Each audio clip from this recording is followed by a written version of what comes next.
Maharashtra is a deity who rules over everyone's heart. Before we begin with this wonderful celebration, let us seek the divine blessings of Lord Ganesha, the remover of the obstacles and the messenger of wisdom and prosperity.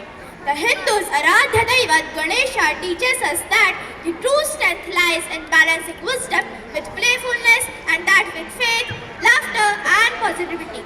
No challenge is too big to overcome. So, let us call upon Lord Ganesha to give us strength and confidence.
पहिला नमन करुणी वंदन इडा मांडून इडा देवाला इडा गावाला इडा पाटलाला आणि इडा मंडळीला आम्ही सांगतो नमन तुम्ही ऐका हो